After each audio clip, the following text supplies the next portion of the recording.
Que fiasco, gente, que fiasco. A Janja é humilhada mundialmente.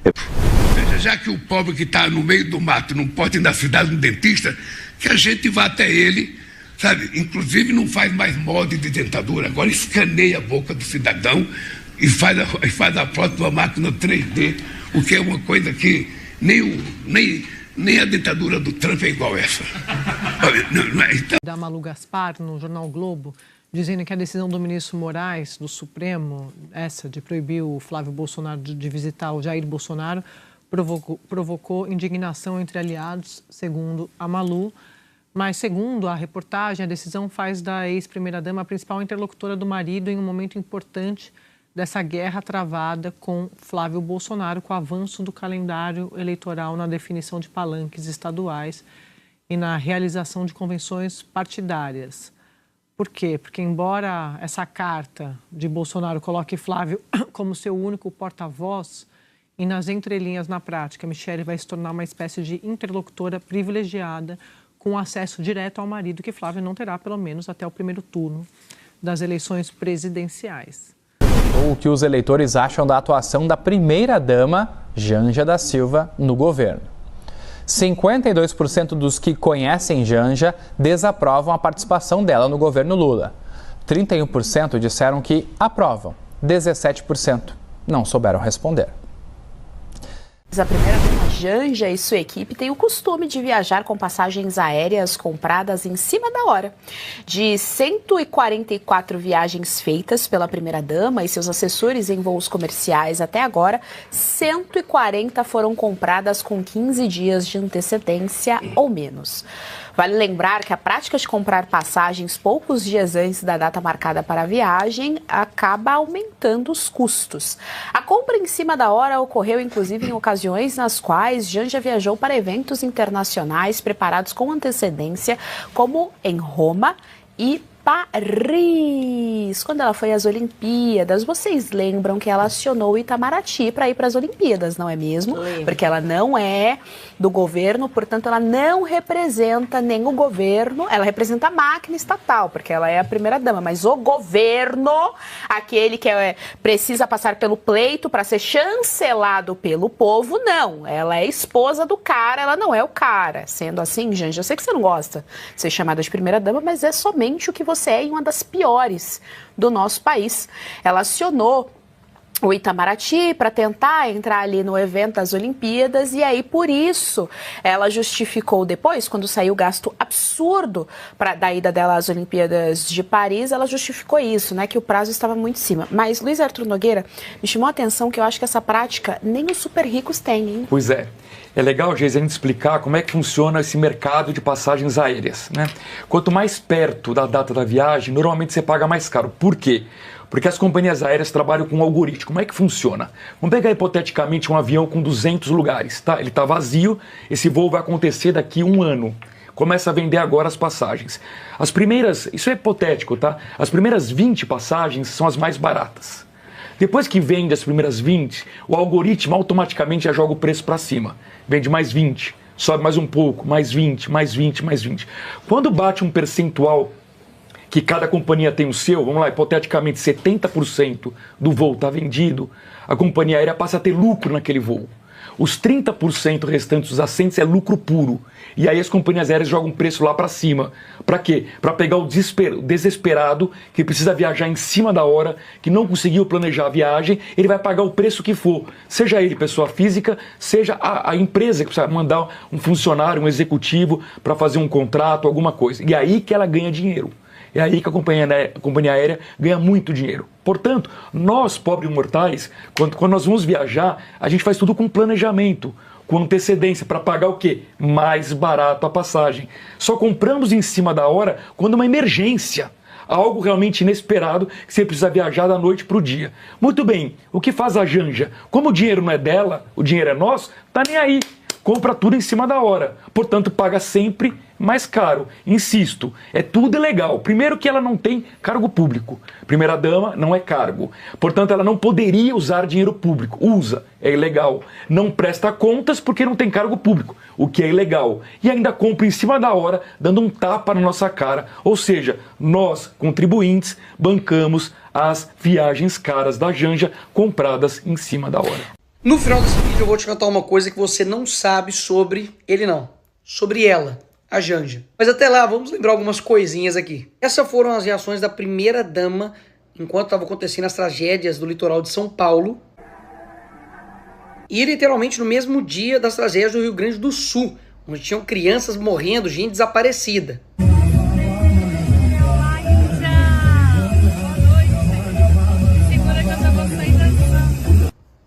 Uma primeira-dama que é fluente em português e fluente em inglês. Só que não.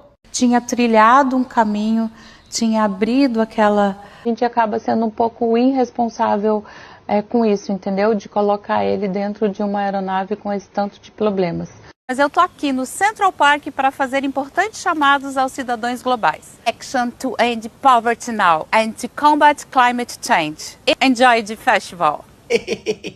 Mamãe deve estar orgulhosa. Happy birthday to you, happy birthday to you. E acima de tudo também é poliglota, gente. Fala português, inglês e várias merdas. Lá na COP30 a gente consiga fazer uma COP muito feminina, porque a floresta é feminina.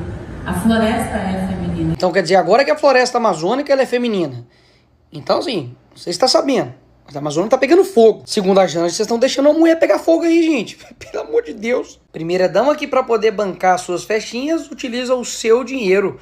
33,5 milhões para poder fazer festinha. E ela deu chilique ainda quando uma ativista que era a favor dela ainda falou Janja Palusa. Quem teve no festival? Não, filha, é a Aliança Global contra a Fome e a Pobreza. Vamos ver se consegue entender a mensagem, tá? Que chama o quê, minha filha? Você está promovendo uma festa cheia de cantor esquerdista com dinheiro dos outros. Isso que chama de quê? De Aliança Global? Ah, tomar banho, sou, porque eu sou crente. E que simplesmente mandou o CF, o cara mais rico do mundo. E o Elon Musk? Eu não tenho medo de você, inclusive. Boa! Fuck you, Elon Musk. Depois disso, o que o Lula fez? Não temos que xingar ninguém, diz Lula. Obviamente, até ele viu que, tipo assim, cara, pelo amor de Deus, cala essa boca. Mais uma vez é a craque do jogo, ela erra e erra. Uma primeira-dama que até o filho do marido dela xingou ela no WhatsApp. O que vai fazer hoje? Tô indo tomar café. Que chique. A puta vai estar junto. A esquerda pode tudo mesmo, bicho, porque ainda bem que ele é filho do Lula, porque se fosse qualquer pessoa chamando isso aqui a primeira-dama, já tava preso. Como é filho do Lulinha, encosta no filho do Lula, vou falar do filho do Lula. Tô pra te falar que nem o Lula mais aguenta essa mulher.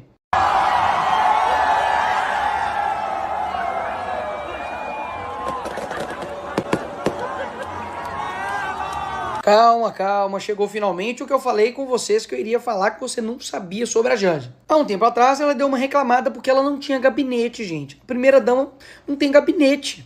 Por machismo, por misoginia, não só de homens, mas de mulheres, porque mulheres também cometem misoginia e machismo, vamos deixar isso bem claro. Se eu quiser produzir alguma coisa, né, uma carta, alguma coisa, eu pago do meu bolso isso, ninguém sabe, eu pago do meu bolso a produção das coisas. Cartão, tudo é do meu bolso que eu pago, porque eu não tenho nada disso, quer dizer... Né, as roupas que eu uso, né, tudo sai dali, não tem nada. Então, sabe? Detalhe, meteu a culpa nos homens e nas mulheres que são machistas também. E ainda falou, poxa, minhas roupas, eu vou pagar como? Como? Eu não sei gastar dinheiro se não for o dinheiro dos outros. E aí que chega a parte interessante. Mesmo não formalizando este gabinete dela e fazendo aí o desejo dela, equipe informal de Janja tem pelo menos 12 pessoas e já gastou 1,2 milhão em viagens. Isso mesmo, senhores. Aqueles que tanto nos acusaram sobre a BIM paralela, gabinete do ódio, tem um gabinetezinho só dela. E é uma coisa muito bem estruturada, senhores. Tem níveis aí de assessores, tudo muito bem coordenado com o seu dinheiro. E aqui vai um detalhe importantíssimo, porque aqui não deixa passar nada. Dá só uma olhada. A Priscila Pinto Calaf, que é diretora de departamento de canais digitais da Secretaria de Estratégia e Redes da Janja, e tá recebendo a bagatela de R$ 14.849, dá mais ou menos em dólar uns $3. Ela é a mesma que fez um mestrado em desconstruir infância e sexualidade. É isso mesmo, senhores. O estudo basicamente tratava sobre etnografia com crianças de rua e tratou com naturalidade homens adultos buscarem meninos de 12 anos para sexo. Essa é uma das 12 pessoas que a Janja tem escolhido para poder trabalhar com ela, pago com seu dinheiro. Eu irei denunciar tudo isso ao TCU, ao CGU, para que acabe com essa farra com o nosso dinheiro aí, para poder bancar um gabinete que não deveria nem existir. Mas a gente sabe aqui que no Brasil, meu parceiro, as coisas são complicadas. Eu já tinha, por exemplo, entrado no TCU para poder averiguar, né, a compra do novo enxoval para Alvorada de algodão egípcio, que custaria R$59 mil no nosso dinheiro, mas o TCU arquivou. Então, enfim, a gente sempre faz aquilo que é possível. Vocês sabem disso. E um detalhe, não é nada pessoal com a Janja, não. Por mais que eu acredite que a mulher que está ao seu lado é um reflexo daquilo que você é. E no governo específico também é um reflexo daquilo que o governo é. Até mesmo porque se for comparar as últimas 2 primeiras damas do Brasil, uma era Michele Bolsonaro e outra Marcela Temer, papai. Esquece, né? Até a Marisa do Lula, pô, que tipo, era casada com o Lula, mas assim, pelo menos tinha postura. E o que eu quero focar aqui é que não é somente a falta de decência, de respeito, de postura que falta na primeira-dama e nesse governo. É sobre a irresponsabilidade, falta de zelo e de cuidado com o dinheiro público que eles não produzem. É dinheiro do povo. Eles só gastam e quem paga as contas no fim das contas é você. E eu sei que o brasileiro já está acostumado com tanta coisa desse governo, mas eu preciso te falar, isso é muito grave. Você concorda comigo que se ela está comandando uma equipe sem ter cargo ou função pública, alguém está autorizando ela a fazer isso? E essa pessoa que está autorizando, ela pode ser enquadrada em crime de responsabilidade, abuso de poder, desvio de finalidade, além de improbidade por gastos e violação do dever da moralidade da Constituição Federal. Ou seja, quem está deixando a Janja fazer isso está cometendo crimes. Se o Lula, por exemplo, estiver autorizando ela a fazer isso, seja o Lula, por favor. E ele pode sofrer impeachment, até mesmo porque a Dilma sofreu impeachment por crime de responsabilidade. Isso daqui, meu parceiro, é um mero reflexo pequenininho do que acontece dentro desse governo, é aquilo que vaza. Imagina o que não está acontecendo nos ministérios, nos contratos com empreiteiras, sabe, nas eleições, nas reuniões em 4 paredes. Imagina se vazasse um vídeo de uma reunião desse governo. Eu não sei quais palavras seriam faladas, mas eu tenho certeza que uma a gente nunca iria ouvir, chamada Brasil. A ação que eu e o vereador Guilherme Kilter fizemos contra a Janja. Sabe quem vai defender a Janja nesse processo? Você. Sim, a AGU, com o seu dinheiro, saiu em defesa da Janja. Vejam essa aberração jurídica. Ação popular número tal, autores Guilherme Kilter e Jeffrey Chiquini contra réus União e Rosângela. A União Federal, tal, e a Janja, todos representados pela advogada da União signatária. A AGU, com o dinheiro do povo, vai defender a Janja em uma ação que ela está sendo processada por gastar indevidamente o dinheiro público. Então a Janja é processada pelo povo por gastar dinheiro público sem ser agente pública e será defendida com dinheiro público sem ser agente pública. Em um processo que o povo quer que ela ressarça o dinheiro público vai ser utilizado indevidamente de novo para defendê-la. Mas que escárnio isso daqui! E qual a justificativa que a AGU deu para sustentar isso daqui? Porque a AGU, a Advocacia Geral da União, defende a União, defende os interesses da União.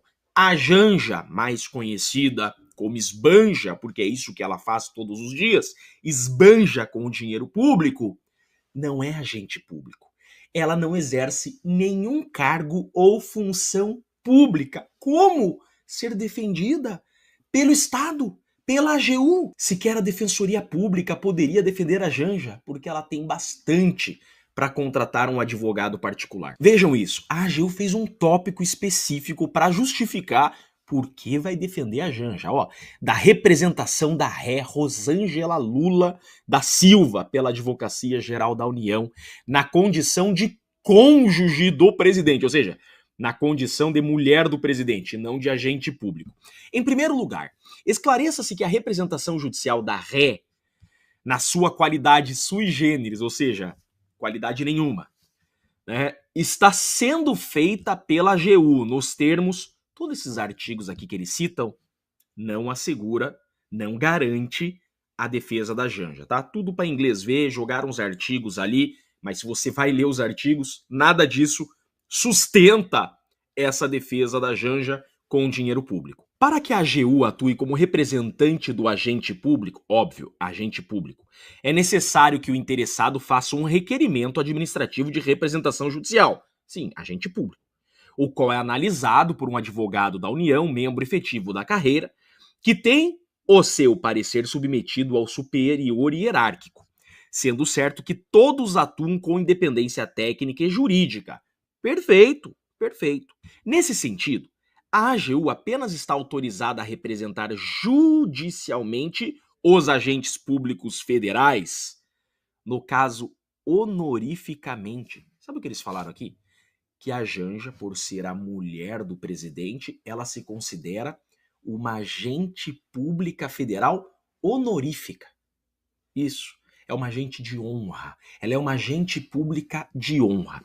Quando os atos a ele imputados tenham sido praticados no exercício das atribuições constitucionais. Então, eu estou dizendo o seguinte, que se a mulher do presidente tiver agido no exercício de atribuições constitucionais, legais ou regulamentares inerentes ao cargo no interesse público, especialmente da União, ela pode ser defendida.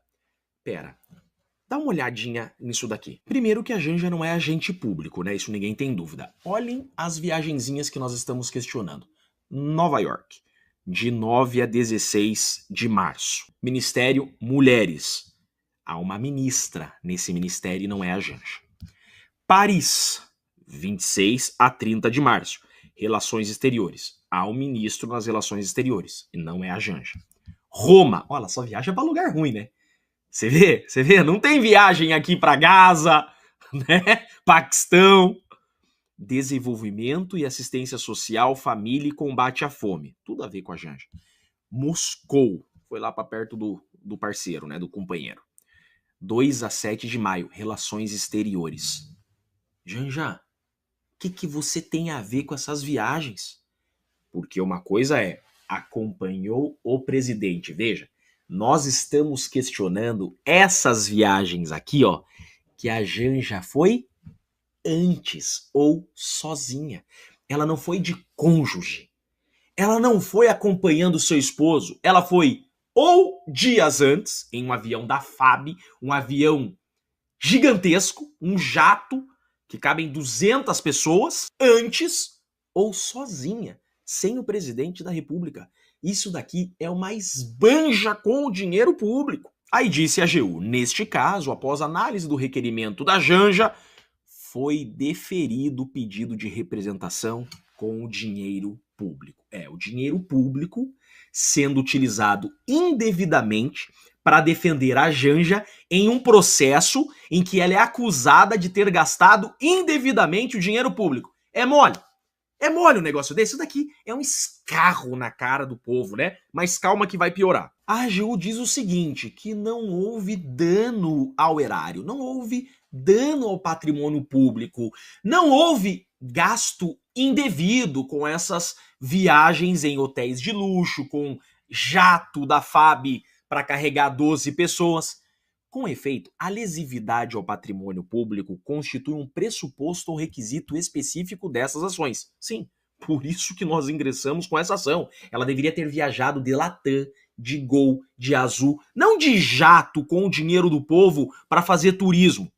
que também deve satisfazer os requisitos e pressupostos gerais. A ausência de comprovação da lesividade, portanto, conduz ao reconhecimento da inadequação da via escolhida, via de consequência, a extinção do feito sem resolução do mérito por falta de interesse de agir. Disse a AGU que a Janja não lesou o patrimônio público e por isso o caso tem que ser extinto, arquivado. Foi exatamente isso que a AGU disse, que a Janja, utilizando esse jato para hotéis de luxo, para viajar sem motivo, não trouxe nenhum dano ao patrimônio público, não causou nenhum dano ao povo.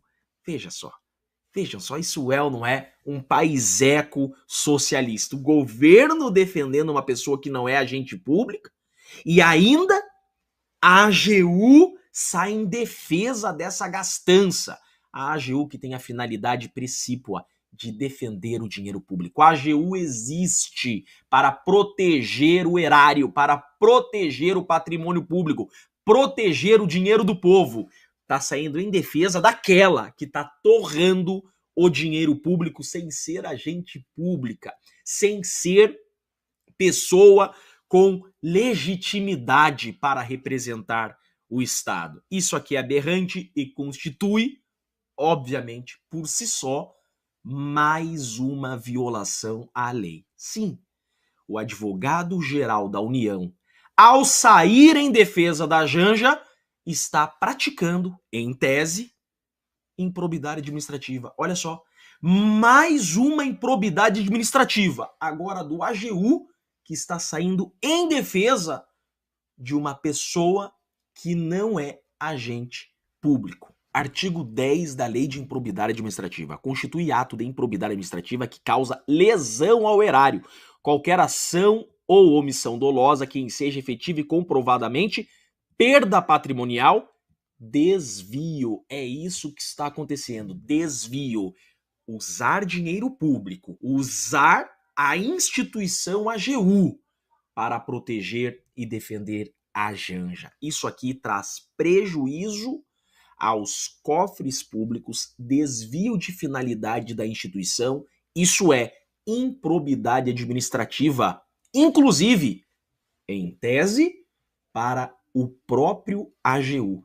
É absurdo. Isso aqui, do início do fato da Janja até a defesa que ela está tendo, é tudo absurdo, tá tudo errado. Isso daqui não deveria ser dessa forma em um Estado democrático de direito. Não existe um país do mundo que seja uma democracia que existe isso daqui. Isso aqui só em Rússia, China, Venezuela, só em países socialistas, comunistas e em ditaduras. Isso aqui é o maior exemplo de que o Brasil não é mais um Estado de direito. O Brasil vive uma ditadura socialista. Tá muito óbvio isso daqui. Absurdo. Obviamente, nós vamos agora impugnar essa contestação, porque não vamos admitir que na nossa cara rasguem dinheiro público assim, rasguem as leis. Inacreditável isso daqui que nós estamos vivendo, mas vamos continuar batendo, porque o poder emana do povo e esse dinheiro aqui é nosso. É de vocês. O Estadão acabou de revelar hoje que existe e os detalhes do gabinete paralelo da primeira blogueira do Brasil. Não primeira dama, né? A primeira blogueira, a deslumbrada Janja, mais conhecida também como Esbanja. Aquela que já gastou até agora mais de 66 milhões de reais do seu, do meu, do nosso bolso, do nosso dinheiro, que gasta 4 mil reais por hora em média na manutenção dos seus luxos e dos seus caprichos. Mas a situação era muito pior do que a gente imaginava. Leia aqui comigo a matéria do Estadão. Equipe informal de Janja tem pelo menos 12 pessoas e já gastou 1,2 milhão de reais em viagens. Gente, 1,2 milhão em viagens só para a equipe do gabinete paralelo dela, tá? Porque ela mesma já gastou muito mais do que isso em viagens e é só você ir lá no site do Janjômetro para você conferir os valores, porque tem tudo detalhadinho por lá. Agora, bora ler comigo essa reportagem bomba do Estadão sobre o gabinete paralelo da esbanja e em seguida eu vou te explicar por que isso tudo é errado, é tudo ilegal. É como se fosse, gente, a esposa do Moro, a Rosângela, na época da Lava Jato, ter um gabinete lá na Justiça Federal com funcionários, etc., à disposição dela sem ela ter cargo. Ou então a esposa de um ministro do STF, ou a esposa de um parlamentar, tudo sem que elas tenham um cargo, ter lá uma sala, ter assessores à sua disposição, trabalhando para elas, o que é claro que não pode, mas eu já explico melhor. Acompanha comigo aqui, ó. Formalmente, a primeira-dama Rosângela da Silva Janja não possui cargo no governo e nem uma equipe própria, mas na prática, no Brasil, sabe como é que é? Uma equipe de ao menos 12 pessoas está à disposição dela, relatam militantes do PT, do próprio PT, e servidores da Presidência da República. O grupo inclui assessora de imprensa, fotógrafos, especialistas em redes sociais e um militar como ajudante de ordens. O time da Janja custa cerca de R$160 mil mensais em salários por mês e seus integrantes já gastaram mais de um milhão, ia ler 1 mil, mas não, né, gente? Lá é tudo em cifra sim. Já gastaram mais de R$1 milhão em viagens desde o começo do terceiro mandato do presidente Lula em 2023. Quem lembra da Janja dizendo que ela queria ressignificar o papel de primeira-dama, hein? Eu lembro, eu não esqueci. Olha aí, ó, dá uma olhadinha aí nesse site, ó. Quero ressignificar o conteúdo do que é ser uma primeira-dama, diz a Janja em entrevista. Eu lembro, dona Janja, e parece que você conseguiu, hein? Conseguiu ressignificar o papel de primeira-dama como um dos cargos que mais gasta dinheiro público sem trazer benefício real algum para a população. Pelo contrário, é uma fonte constante de constrangimento e vergonha alheia para o governo e para os brasileiros. Todo mundo lembra do "fuck you, Elon Musk", em pleno G20 social. Todo mundo lembra de você chegando na Índia cantando Namastê, enquanto o Rio Grande do Sul se afogava nas enchentes. Todo mundo lembra dos milhões que você gastou em viagens luxuosas no exterior para as Olimpíadas em Paris, para o Catar, para Nova York, para Londres. Ninguém esquece disso, Janja. E mesmo com esse exército informal de fotógrafos, assessores, a sua popularidade despencou nos últimos 2 anos. Já é pior do que a de Lula. Você só perde em reprovação para ele. STF, dá uma olhadinha aqui, ó, gente. Popularidade de Janja cai e chega a menor patamar desde início do governo Lula, diz Quest.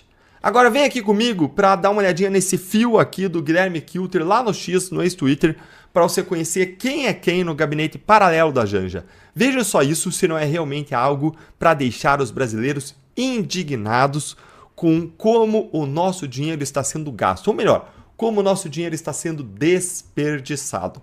Janja Gate, diz o Guilherme Kilter. Guilherme Kilter, eleito vereador segundo mais votado aqui de Curitiba. E ele diz: o gabinete não oficial de Janja já gastou mais de 1,2 milhão dos cofres públicos. Conheça todos os detalhes sobre quem compõe o gabinete, suas funções e gastos no fim abaixo. E aqui tem um janjograma aqui do Estadão. Vamos para a primeira pessoa, a Neudiceia Neres de Oliveira, que é a chefe. Quem é? Jornalista catarinense, 32 anos, organizadora da Vigília Lula Livre em Curitiba, conheceu a Janja durante a prisão de Lula. Ela é assessora especial do gabinete pessoal do presidente, considerada chefe de gabinete não oficial da equipe da Janja. Gastos: remuneração aí de R$18 mil, gastos com viagens R$39 mil. Aí ela, ó, na foto, lá no Lula Livre, aqui em Curitiba. Vamos para a próxima. Bruna Rosa Alfaia, a estrategista. Quem é? Atua 15 anos com estratégia de comunicação digital, dona da Embaúba Produções, que faturou R$3 milhões na campanha do Lula. Função: Secretaria de Análise, Estratégia e Articulação da Secretaria de Comunicação Social da Presidência. Comanda algumas das principais contas e redes sociais do governo. Gastos: remuneração R$18 mil, gastos com viagens R$72 mil. Próxima.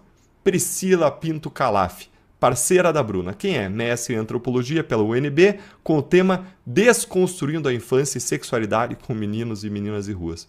Ex-sócia da Bruna na Embaúba Produções, que faturou R$3 milhões na campanha do Lula.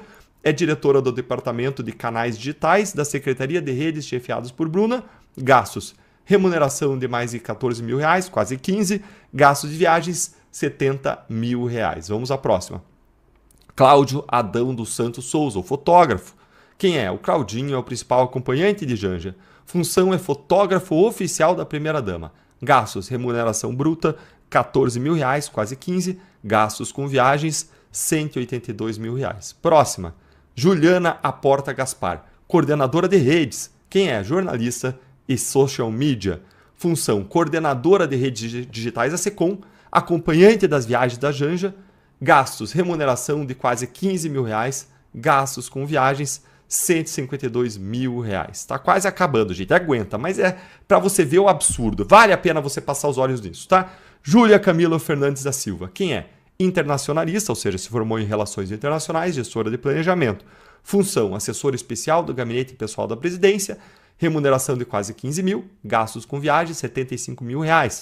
Próximo, Edson Antônio Moura Pinto, ajudante de ordens, é capitão do Exército. Segurança usado por Lula para comprar os pedalinhos do sítio de Atibaia em 2013. Função: assessor especial do Gabinete Pessoal da Presidência. Remuneração de quase R$15 mil. Gastos com viagens, R$140 mil. Os subordinados dos assessores. Tem isso também. Subordinados, olha ali. 1, 2 subordinados, 3 subordinadas, 4 subordinados, 5 subordinadas. Salários aí de R$6 mil. Salário de R$55 mil. Isso aqui tem que estar errado, gente. Eu vou checar isso aqui depois com o Guilherme. Salário aqui de R$11 mil. Salário de R$11 mil. Salário de R$11 mil. Haja gasto, hein? Vamos para o próximo aqui. Isso merece mais publicidade, investigação e denúncia, certo, Guilherme? De que adianta a Janja não ter um cargo oficial por nepotismo, mas continuar gastando nosso dinheiro e emitindo ordens? Compartilhe e marque a Janja aqui, afinal de contas ela bloqueou. Aproveita, pessoal, e segue o Guilherme Kilter lá no X, que vale a pena. Aí você pode me perguntar o seguinte: Deltan, qual é o problema da Janja ter um gabinete paralelo desses que custa mais de R$160 mil por mês? Gente, tem um problema muito simples aí, que é o fato de que no Brasil não existe o cargo da primeira-dama. Simplesmente não existe. Primeira-dama é apenas um título informal que designa a esposa do presidente. Ponto. Só isso. Aqui no Brasil é diferente dos Estados Unidos. Lá, a primeira-dama não é só um título. Lá nos Estados Unidos é um cargo que foi oficializado e formalizado no decorrer dos anos, que conta com gabinete, com assessoria formal, um espaço na ala leste da Casa Branca. É diferente, ó. Olha aqui o que diz a Wikipedia, ó.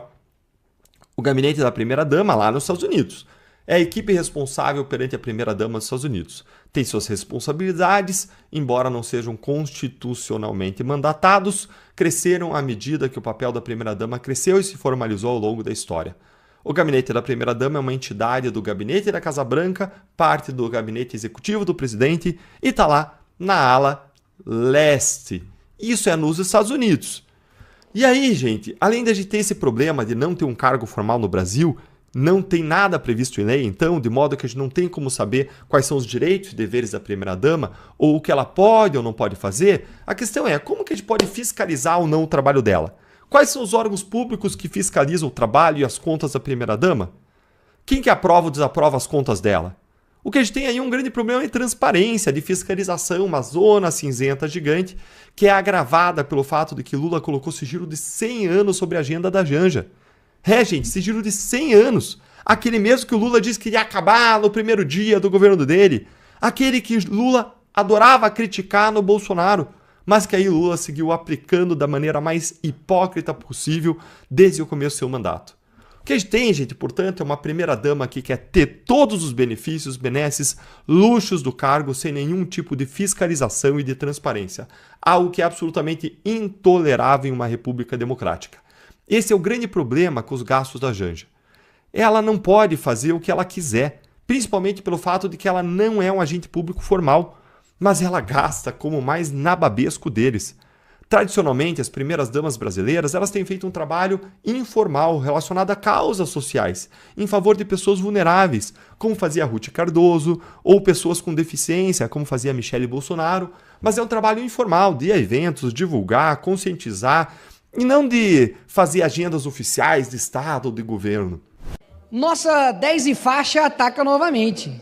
A Janja agora disse que o apelido gastadeira para ela é misoginia. Ou seja, se você, trabalhador brasileiro, né, que acorda cedo, dorme tarde, se sente desrespeitado por alguém que não tem cargo público, mas usa da estrutura pública para poder ter até um gabinete paralelo que já custou 1,2 milhões do seu dinheiro, e você quer criticá-la por ficar gastando o dinheiro das pessoas aí em viagens internacionais de luxo, aí você é misógino. É isso mesmo, senhores. E qual que é o contexto que ela está dizendo isso? Não sei se você sabe que quando você está aí, né, tendo que pagar aí agora viagens mais caras, tendo que pagar gasolina mais cara, os alimentos, né, diminuindo, agora a fila do bis não é nem um em cima do outro, não, é só um, porque até o chocolate está reduzindo, né? Você, enquanto está aí trabalhando, o Congresso está preocupado, sabe em quê? Em criminalizar misoginia, com a falácia de que isso é para proteger as mulheres. Olha que interessante. A Janja entra em campo para poder dizer que você não pode criticá-la, senão isso é misoginia. Uma pessoa que faz viagens para a Itália, para Paris, Londres, Abu Dhabi, um governo que já gastou em viagens internacionais 7 bilhões. Você tem ideia do que são 7 bilhões? O que dava, hein, para construir com 7 bilhões? Quantas escolas não dava para construir? Quantas rodovias dava para poder estruturar? Quantos hospitais dava para poder reformar? Quantas coisas dá para fazer com esse dinheiro? Mas não. Aqui no Brasil, né, como eu sempre costumo dizer, não falta dinheiro. Falta vergonha na cara, falta caráter, falta uma boa administração, mas ainda assim, a Janja vem falar que se você questionar isso, você é misógino. É um governo que, para vocês terem ideia, a Janja passou mais tempo fora do Brasil do que o próprio presidente da República. Vê se tem condições isso. E se você falar qualquer coisa contra ela, isso daí é misoginia. E não para por aí. O Lula, não satisfeito, né, em ter uma pessoa ali usufruindo do dinheiro público, colocou ainda em sigilo, não prestou informações da viagem, né, que bancou a Janja lá em Nova York em 2024. Então, assim, você tem, de um lado, pessoas trabalhando para sobreviver em um país que não tem segurança, não tem educação, não tem saúde, até o futebol, né, que dava alegria pra gente, agora já não está dando mais. Enquanto isso, você tem a Janja dançando lá no iate, né, da COP30, sustentado também com o seu dinheiro. Então vamos lá. Você não pode criticar o homem biológico que é presidente da Comissão da Mulher, porque senão é misoginia. Você não pode impeachment a Dilma, que cometeu crime de responsabilidade fiscal, porque senão também é misoginia. Você não pode criticar os gastos absurdos da Janja, porque senão é misoginia. Você não pode criticar o projeto de misoginia, senão é misoginia. Então, assim, meus senhores, qual que é o perigo disso? É que as pessoas não estão entendendo de que a equiparação disso, né, com o racismo, equipara-se a crime. Ou seja, a relatora desse projeto, que vê na internet se gabar que eu tenho produção legislativa, eu já aprovei tantas leis, aí quando você vai ver lá as leis que ela aprovou, é lei do dia não sei o quê, lei do dia a semana de não sei o quê, e aí ela está querendo literalmente criminalizar, para vocês terem ideia, as pessoas, as crianças, que usam os termos umas com as outras ali, né, de betinha. Ou seja, a gente deve estar sem preocupação hoje mesmo no Brasil, né? A gente está sem preocupação hoje no Brasil para o Congresso ter que aprovar em regime de urgência um projeto que quer criminalizar, né, a misoginia agora. Vamos deixar aqui bem claro. A esquerda agora quer preocupar com as mulheres? Opa! É verdade, descobriram agora as mulheres agora, né? Porque quando o Silvio, ministro dos Direitos Humanos do governo Lula, assediou outra ministra do governo Lula, tá igual esse plenário aqui, ó, silêncio total. Ninguém falou mais nada. Né? Não vi nota de repúdio, não vi artistas revoltadas, não vi discursos inflamados ali na tribuna dizendo isso é um caso de misoginia, um ataque à mulher. Agora, chamar o outro de betinha é mais perigoso te levar para a cadeia do que um ministro que assediou ali uma outra ministra, né? Recentemente agora, uma mulher também ali da favela recusou-se a ficar com um bandido e teve ali sua cabeça raspada. Vocês viram isso na rede social de alguém da esquerda, do PT? Falando isso aqui sim, a gente precisa lutar contra, mas não. Essa mesma galerinha aqui, PT e PSOL, sabe o que eles votaram contra? O aumento de pena para crimes hediondos. Sabe o que são crimes hediondos? Pedofilia, estupro, né? Ou seja, mulheres não são vítimas de estupro e nem de pedofilia, não? E aí eles estão fazendo o quê? Votando contra essa medida. Quantas mulheres foram vítimas disso? Quantas mulheres são vítimas, por exemplo, do crime organizado, que eles não querem classificar como terrorista? Agora, não. Você chegar e falar, fazer uma piada, aí já não pode, tem que criminalizar. A relatora desse projeto, né, ela quer criminalizar a piada. né? Porque para humorista tem lugar na cadeia. Para quem bota peruca aqui no plenário, tem cadeia, né? Agora, para menor criminoso, vagabundo que mata, rouba, estupra, aí a cadeia está super lotada. Aí não pode, sabe, colocar esses menores vítimas lá dentro. Mas para gente que fala que a Janja, né, é uma pessoa que gasta o dinheiro público, que ela disse, né, que nenhuma outra primeira-dama trabalha, né, inclusive ofendendo as outras demais primeiras-damas anteriormente, aí a misoginia, eu tenho que ir para a cadeia. Meus senhores, essa é a maior prioridade do nosso país.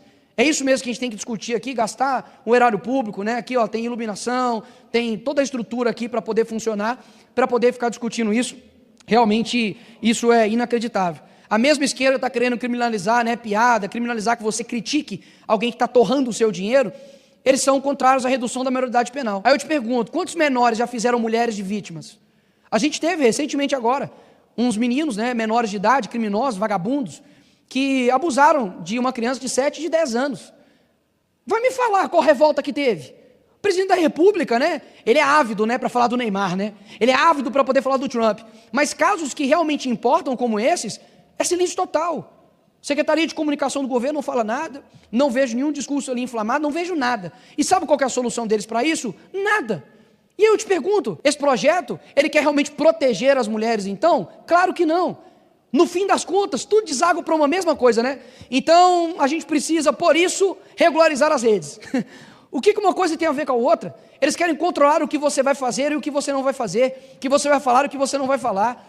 E ainda querem fazer isso antes das eleições, para, obviamente, né? Se alguém fizer um vídeo, né, de fundo preto, chegando lá e mostrando os gastos do governo Lula, os gastos da Janja, mostrando como, né, várias mulheres aqui de esquerda são hipócritas quanto às suas votações e o seu discurso, aí isso vai ser misoginia. Olha o que o nosso país virou, de verdade. É isso que você, brasileiro, espera de um congresso, de deputados, de senadores, que a gente perca tempo com isso? E qual que é a narrativa, né? De chegar e falar, olha, o Nicolas é contra o projeto de misoginia que protege as mulheres. Protege as mulheres o caramba. O que protege as mulheres, por exemplo, é você reduzir a maioridade penal. O que protege a mulher é não deixar estuprador, pedófilo sair da cadeia. O que protege as mulheres não é uma caderneta, um livro da Simone de Beauvoir, não. O que protege ela é um APT, o que protege ela é um fuzil de um vagabundo, é isso. Mas vai falar isso aqui para você ver. Ah, não pode. Não pode, isso aí é extremismo. Extremismo é a quantidade de mulheres que estão sofrendo, né, abuso mesmo, que estão sofrendo um monte de retaliação, né, seja dentro de casa ou fora de casa, no ambiente de trabalho, e que as pessoas passam impunes. Por quê? Porque a justiça é conivente com isso.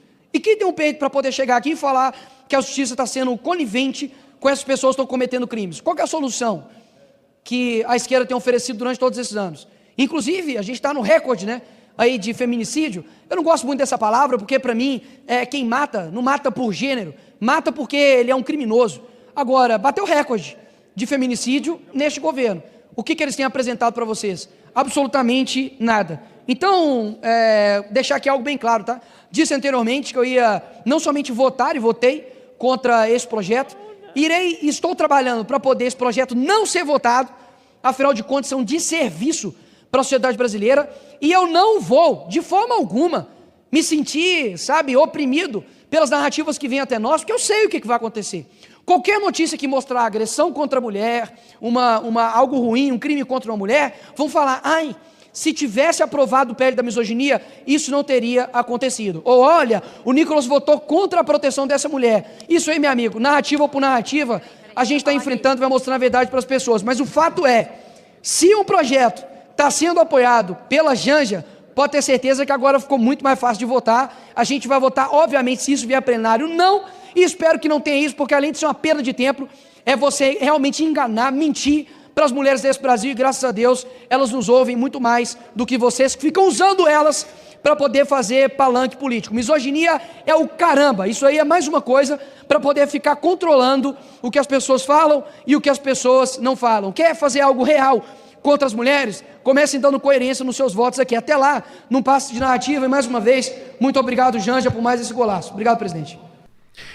A Folha de São Paulo, mais uma vez, isso aqui é outra nota, foi no final da noite de ontem, 11 da noite, quase hoje, resolveu fazer, né, destrinchar, assim, de forma bem descritiva, as diferenças de tratamento que Lula recebeu para os tratamentos que Bolsonaro recebe agora. Aí tá ali, preso. Lula recebeu Haddad semanalmente e orientou campanha em 2018 via cartas e recados. Eles podem tudo. Eles podem absolutamente tudo. Assim como Bolsonaro, inscrição de aliados políticos como advogados de defesa foi usado por petista em campanha. Dom Pedro III terminou restrições ao ex-presidente após afirmar que ele instigava seguidores e tentava coagir autoridades. Aí, eu tô em dúvida se foi nessa própria matéria da Folha de São Paulo ou foi acho que foi nessa própria nota. Eles nos presentearam com isso daqui. Lula preso, usando suas redes sociais, não para falar que Haddad é meu porta-voz e falar muito mais sobre a confusão que está acontecendo no bolsonarismo do que fazer campanha. Não, Lula estava fazendo campanha. Recado dado, Lula é Haddad. Vote 13. Isso aqui realmente é fazer campanha. E aí? Perfil oficial do Lula, não usando redes sociais de terceiros. A meu querido povo brasileiro, dia 6 de outubro é o meu aniversário oficial. Espero ganhar de presente no dia 7 de outubro o voto do povo brasileiro no Haddad para presidente. Haddad é 13, Haddad e Lula. Deve ser Lula, né? E Lula, enfim. Um grande abraço de Lula, sem medo de ser feliz. Aí tivemos uma dobradinha. Nossa petista Mônica Bergamo. Fiquei surpreso, Mônica, com o seu posicionamento. E ela ganhou ali o endosso do Verdivaldo, que colocou a imagem dele entrevistando o Nove Dedos. Aí o Verdivaldo primeiro fala assim, ó: eu também entrevistei Lula quando ele estava preso. Depois que o Supremo autorizou isso em nome da liberdade de expressão e de imprensa. E eu também estou tentando entender por que isso pôde acontecer, mas Bolsonaro não pode ver o filho porque uma nota foi publicada. O André Aranda coloca ali um recorte da Bergamo dizendo, né? Bergamo afirma que entrevistou Lula quando ele estava preso, após autorização do Supremo à época, e questiona qual a dificuldade de Bolsonaro poder falar. Ele não pode divulgar uma carta dizendo, meu filho é meu porta-voz, completamente diferente da carta do Lula pedindo votos para o Haddad usando sua rede social. Escute a nossa petista Mônica Bergamo. Você caçar totalmente o direito dele à palavra não vai nunca passar em branco e não vai nunca ser totalmente aceito, né, Megali? Eu não sei a sua opinião, mas eu que entrevistei o Lula preso, né, depois de uma batalha judicial dentro do próprio Supremo, em que o ministro Luiz Fux, por exemplo, censurou a possibilidade da entrevista, e o Lewandowski liberou, e teve muita polêmica, muita discussão, até que ao fim e ao cabo, o Dias Toffoli suspendeu esse veto e eu pude fazer essa entrevista, junto com o jornal O País. Quer dizer, eu olho isso, eu vejo isso de uma forma estranha, porque qual a dificuldade do Bolsonaro poder falar? Se ele não está atacando o Supremo, se ele não está atacando as instituições, ele não pode mandar uma carta, né? Divulgar uma carta falando meu filho é meu porta-voz.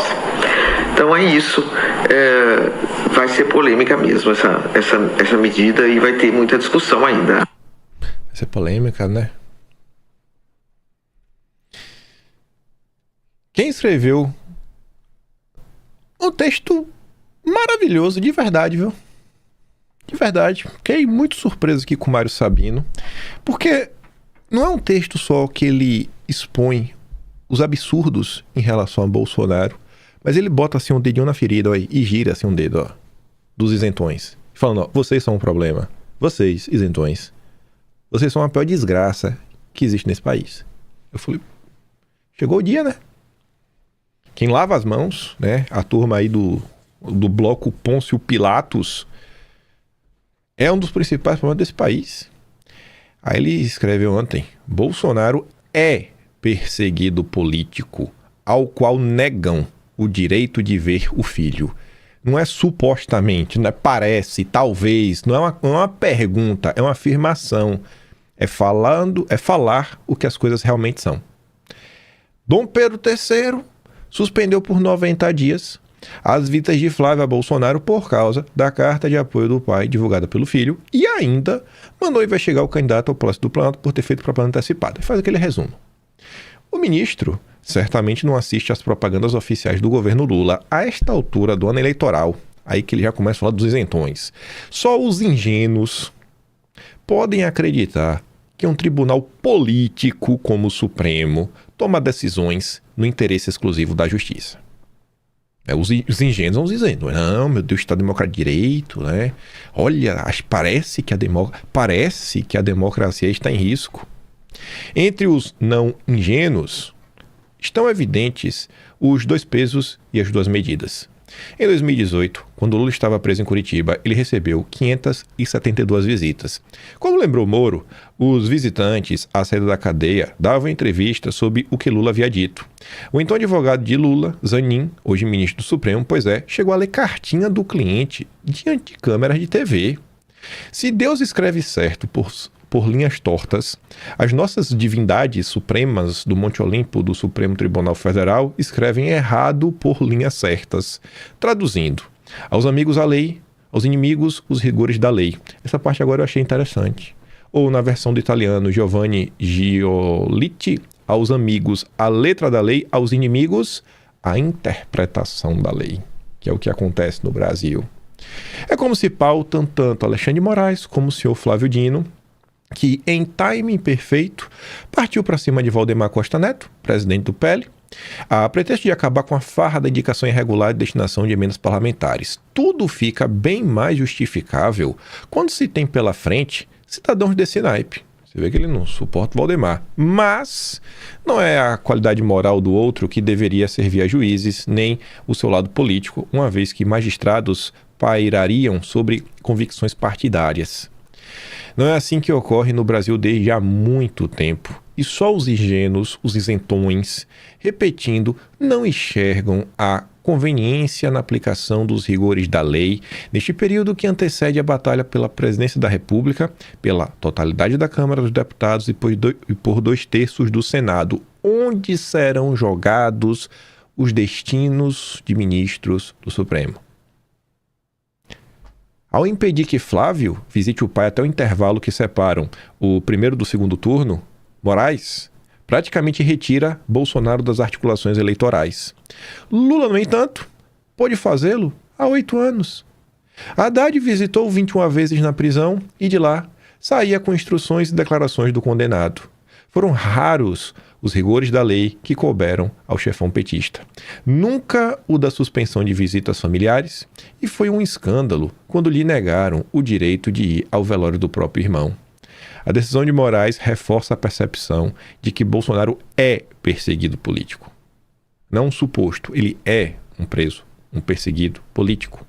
A quem é negado até mesmo o direito de ver um filho que é formalmente um de seus advogados, e não está inteiramente descartado que ele seja suspensa também a prisão domiciliar por saúde precária. E essa linha, para mim, é a melhor linha de todo o texto. Os ingênuos no Brasil são aqueles que não querem ver, são os piores. É o Caiado, é a turminha do Novo, é a turminha do MBL, são os petistas, não, porque os petistas estão celebrando. É a turminha do consórcio, é a turminha lá da Globo News na maior parte do tempo. São jornalistas do consórcio como um todo. Todo mundo sabe o que está acontecendo. E, para manterem seus empregos, terem espaço na imprensa, relativizam toda a tortura que Bolsonaro sofre. E aí ele encerra trazendo um dado que deveria ser mais do que suficiente, inclusive para votar em Flávio Bolsonaro e fazer campanha de forma intensa. Faz 7 meses que o país foi informado do contrato de 129 milhões do escritório da mulher do ministro com o Banco Master. E ninguém está nem aí, né? Os ingênuos não estão nem aí para isso. Isso aqui não é ingênuo, não. Isso aqui de ingênuo não tem nada. Isso aqui é uma cobra. Pedro Doria, Canal Meio, que tem como sócio Armínio Fraga, figura ilustre do liberalismo brasileiro, um ortodoxo que Romeu Zema, pré-candidato à presidência pelo Novo, falou que teria no seu Ministério da Fazenda. pelo menos uma pessoa que ele vê, né, de alto garbo e conhecimento. Aí o Marfinha fala, o Pedro Doria seria um dos colaboracionistas de qualquer regime tirânico. Aí ele cita ali alguns exemplos. Existem homens e vermes nesse mundo. Não tem nada a ver com a compleição física, mas com a estatura moral. Pedro Doria é um verme de alma e sabe muito bem o tamanho minúsculo que o caráter dele tem. Ministros do Supremo. Mas a decisão está dada, ordem judicial, ou a gente cumpre ou vira bagunça. Não tem muito... É o que é. Essa é a decisão estava clara e tem mais. Eles sabiam que eles estavam desobedecendo uma ordem judicial e que isso poderia resultar em que o regime fosse de alguma forma apertado. O Bolsonaro poderia ser obrigado a voltar para Papudinha, coitado do Vorcaro que está na cela que ele estava ocupando. Estou partindo do princípio que o Vorcaro seria defenestrado. Eu acho que o Vorcaro já saiu da Papudinha, não saiu? Eu não lembro, vou checar. Eu me perco. Mas, enfim... O ponto é, eles sabiam o que eles estavam fazendo, eles sabiam que eles estavam desobedecendo uma ordem judicial. Não, tá na Papudinha. E veio... E o ministro Alexandre pegou leve, entendeu? Simplesmente disse, ó, Flávio, acabou a brincadeira, você não fala mais com seu pai. Pronto. Vamos lembrar que seu pai está sob a custódia do Estado, entendeu? É um preso condenado, é só isso. Pegou leve. Ah, meu Deus.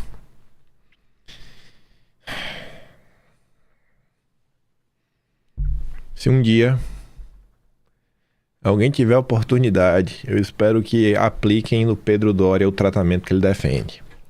O Pedro Doria, a gente não espera nada do Pedro Doria, mas você vê que ele fala logo no início, né? Decisão judicial se cumpre.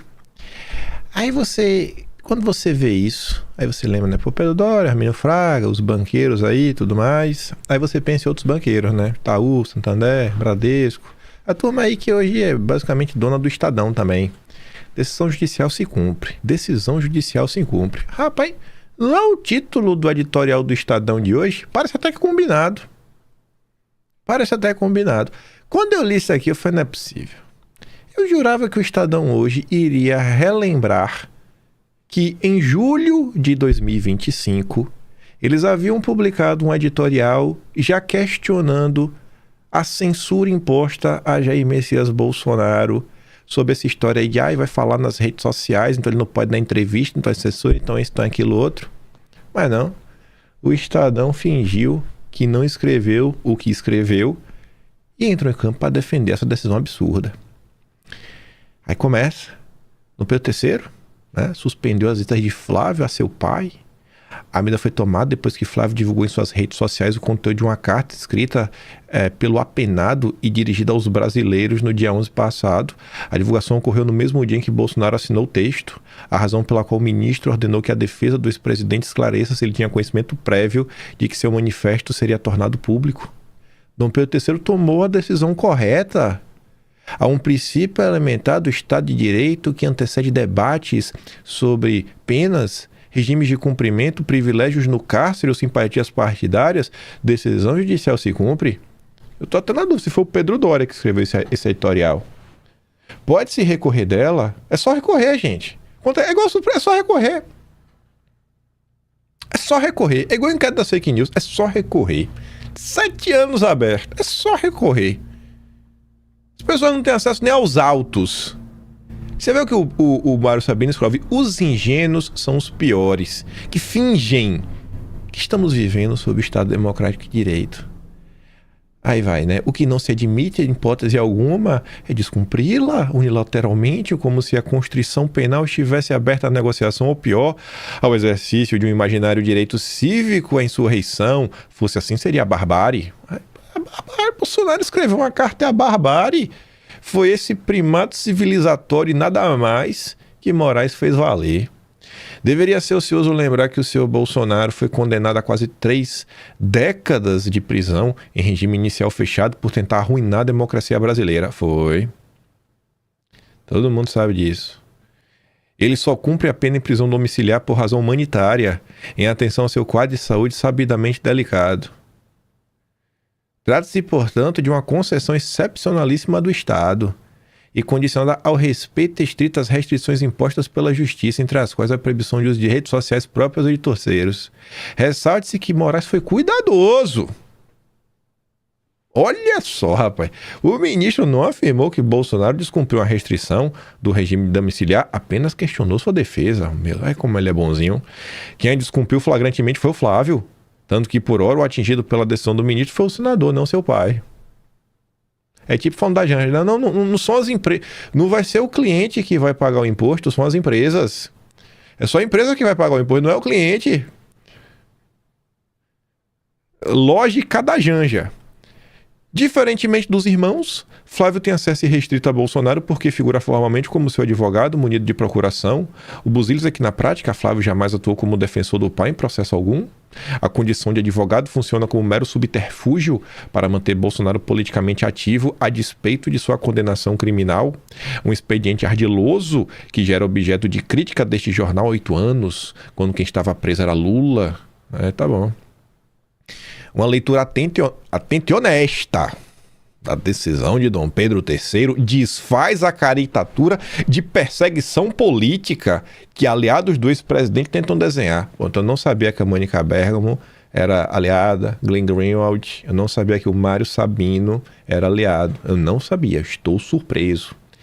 Não sabia que o Renato Souza, aquele petista que está sempre no Twitter a defender o Lula, que defendeu ontem o direito, no vídeo de ontem eu estava mostrando, o direito de Bolsonaro escrever uma carta. Eu não sabia que essas pessoas eram aliadas de Bolsonaro, né? Não há em nenhuma linha de decisão proibição que Bolsonaro escreva cartas. Não, tem não. Mas, bem dito, ele não está incomunicável. Está, sim, sujeito a certas restrições de comunicação, às quais, de resto, estão sujeitos todos os condenados por decisão judicial transitada em julgado. Bolsonaro pode escrever quantas cartas quiser para quem quiser, mas seu conteúdo deverá passar pelo escrutínio prévio das autoridades. A prisão domiciliar, nesse sentido, não difere essencialmente do regime fechado. Ademais, escrever uma carta é uma coisa, burlar as restrições do uso de redes sociais é outra. Misturar as estações é ofender a inteligência alheia. Pois é. E tem que pedir depois para o Estadão para ensinar como é que Bolsonaro pode escrever uma carta. Como é que Bolsonaro pode escrever a carta? Qual é o jeito certo aí depois usar e que não é burlar? Ele escreveu uma carta endereçada para, não sei, para Michele Bolsonaro e a Michele Bolsonaro postar como postou anteriormente, porque essa foi a 5ª carta e o Estadão não entra nesse detalhe, aí não tem problema, né? Aí pode postar na rede social. Aí pode, não tem nenhum problema. Curioso isso, né? Aí termina dizendo, ó, diante da dúvida se Bolsonaro sabia ou não que sua carta viria a público por meio das redes sociais de Flávio, então assim, se fosse lida numa entrevista, era ok. Moraes preferiu punir quem inequivocamente agiu, o senador, a mandar Bolsonaro de volta para a Papuda. A sanção recaiu sobre o filho, não o pai condenado, uma prova de que a decisão do ministro foi proporcional ao que pôde ser apurado até o momento e não arbitrária. A fim e ao cabo, pode-se discutir se é certo ou não Bolsonaro está impedido de acessar suas redes sociais. O que não se pode é ignorar a restrição de uso que está vigente por decisão judicial, e decisão judicial se cumpre, é tão simples quanto isso, Então vamos voltar em 2025 para a gente falar desses vagabundos do Estadão. Os maiores golpistas deste país.